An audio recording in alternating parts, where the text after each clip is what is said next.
ध्वांत विध्वंस कोटि सूर्य समप्रभा। आपने देखा कभी? अभी तो हमारे सुनाम धन्य प्रधानमंत्री जी चारों धाम की यात्रा को सुगम बनाने का प्रयत्न कर रहे हैं। बड़े बड़े पहाड़ पत्थर जो मार्ग में आते हैं उसको हटाने के लिए विध्वंस करना पड़ता है, डायनामाइट लगाना पड़ता है। अज्ञान किसी पर्वत से बड़ा, उससे भी बड़ा, हिमालय से भी बड़ा।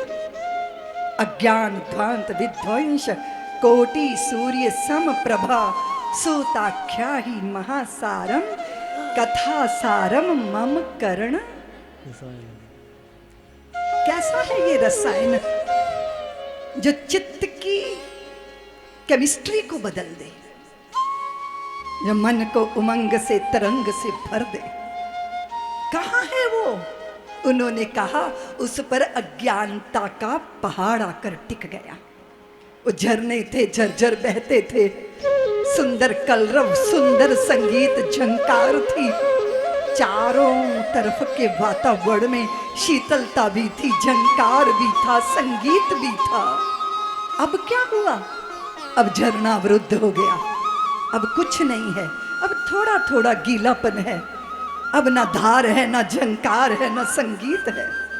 ऊपर से एक पहाड़ की शिला टूटी और आके उस स्रोत पर, झरने के स्रोत पर टिक गई और झरना अवरुद्ध हो गया, रुक गया। तोड़ दीजिए इस चट्टान को।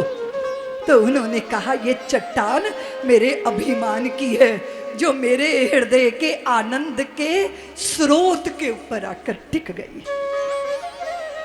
आप अहंकारी को कभी मुस्कुराते नहीं देख पाओगे, उसकी मुस्कुराहट भी नकली होगी क्योंकि आंतरिक प्रसन्नता नहीं है। आपने देखा अभिमानी आदमी की बॉडी लैंग्वेज कैसी होती है? वो किसको ढो रहा है? इतने भारी पत्थरों को लेकर किसी हिमालय पे चढ़ना कितना मुश्किल होता है। निर्बोझ होना चाहता हूं, मेरे हृदय के झरने पर जो अज्ञानता, अभिमान, अहंकार की चट्टान है उसका विध्वंस हो जाए, कुछ ऐसा। और सुनिए जी, शुष्क नहीं होना चाहिए, मैं ग्रहण कर सकूं। लालची हूं ना, स्वाद का दीवाना हूं ना, रस का प्रेमी हूं ना, इसलिए बहुत रूखी सूखी कथा मत सुनाइएगा, बस कथा का सार बता दीजिएगा, उस रस से मेरा परिचय करवा दीजिएगा। आप बहुत अद्भुत ज्ञान के सागर हैं। देखो देवियों, श्रोता को कुछ कुशलता चाहिए। मैंने कल कहा था, अगर स्वयं को बड़ा ज्ञानी मानकर बैठोगे तो वंचित हो जाओगे। स्वयं अनजान और जिसके सम्मुख जाकर बैठ गए उसकी महिमा की पहचान, फिर संवाद होता है, और जब संवाद होता है तब संबंध जुड़ता है। और संबंध कहने और सुनने वाले के बीच में नहीं, संबंध परमात्मा से जुड़ता है, क्योंकि जो कह रहा है, जो सुन रहा है, उसके बीच में ईश्वर की कथा है। भागीरथी गंगा बह रही है। संबंध के बिना संवाद नहीं, और संवाद के बिना संबंध नहीं। सुनने की विधा है, श्रोताओं के बहुत प्रकार नहीं बताए गए, वक्ता की बहुत सारी योग्यताओं को गिनाया गया है, पर श्रोता के लिए इतना ही कहा है कि मन बुद्धि चित्त से वो श्रवण करे, बस वो श्रवण ही हो जाए।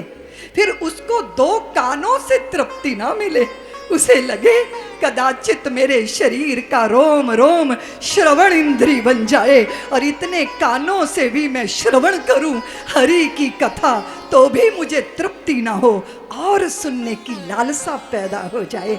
ये है श्रोता। क्या है? नहीं तो बहुत सारा सोता भी है, उसके लिए बहुत आसान है कथा में सोना। कथा सुलाती भी है, बुरी बात नहीं है, गोलियां खा के भी नींद आती नहीं, पर कथा में आती है नींद, क्योंकि चित्त को, मन को शांति मिलती है। पर सावधान तया श्रृणु, सजग होकर सुनना। श्रवण करो, श्रवण करो कि तुम पुण्य कमाओगे तो तुम्हें स्वर्ग के सुख मिल जाएंगे।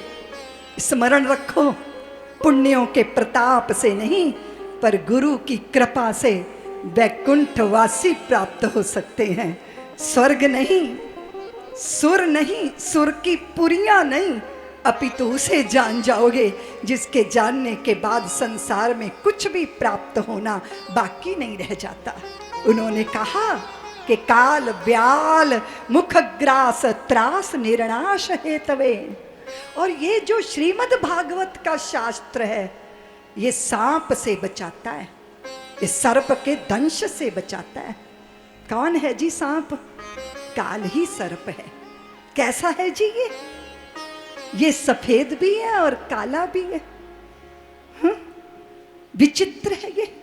मां की कोख से जब से निकले हैं तब से इसने डसना प्रारंभ किया है।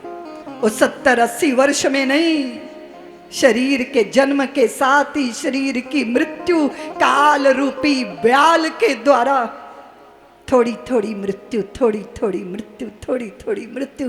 वो कहती है मेरा बेटा 21 साल का हो गया, उसे पता ही नहीं कि बेटे के 21 साल जीवन के समाप्त हो गए, काल के गाल में चले गए। यही सच है, काया का यही सच है। और ये जो श्रीमद् भागवत का शास्त्र है कलौ कीरेण भाषितम, ये बहुत बहुत प्यारा श्रीमद् भागवत का ये शास्त्र, शुक मुख से मीठा मीठा, सबका हृदय अंगम, सबके भावों को धन्य करने वाला। और ये वो शास्त्र जिसके लिए देवताओं ने आके सौदेबाजी की थी। सूत जी बोले कि वे आ गए थे, उन्होंने कहा परीक्षित को तो मृत्यु का भय है ना, हमारे पास तो अमृत है, आप दो ना इसे और हमें पिलाओ कथामृत। शुकदेव भगवान से पूछा परीक्षित ने, गुरुदेव ये स्वर्ग का अमृत पीकर क्या होने वाला है, और कथा का अमृत पीकर क्या होने वाला है? तो गुरुदेव ने कहा राजन, कथा का अमृत पियोगे तो दिव्य जीवन हो जाएगा, और स्वर्ग का अमृत पियोगे तो दीर्घ लंबा जीवन हो जाएगा। लेकिन परीक्षित ने कहा गुरुदेव लंबा पर व्यर्थ जीवन जीकर मैं क्या करूंगा, थोड़ा किंतु दिव्य जीवन जीना चाहता हूं, इसलिए मुझे स्वर्ग का अमृत नहीं चाहिए, मुझे कथा का अमृत पिलाइए। ये क्या है चांदनी वालों, ये क्या है बोलो ना, क्या है ये चुनाव है, बोलो ना, ये क्या है बोलो ना। परीक्षित ने चुना स्वर्ग का अमृत नहीं, भगवान की कथा का अमृत, ये चुनाव है। और मनुष्य की गरिमा है कि उसे चुनने के लिए आजादी मिली है। आप चुन सकते हो, आप अधोगामी यात्रा भी कर सकते हो और ऊर्ध्वगमन भी कर सकते हो, आप चुन सकते हो। सब्सक्राइब करें साध्वी ऋतंभरा जी के YouTube चैनल को और हमारे वीडियोस को सबसे पहले देखने के लिए बेल आइकन को दबाना न भूलें।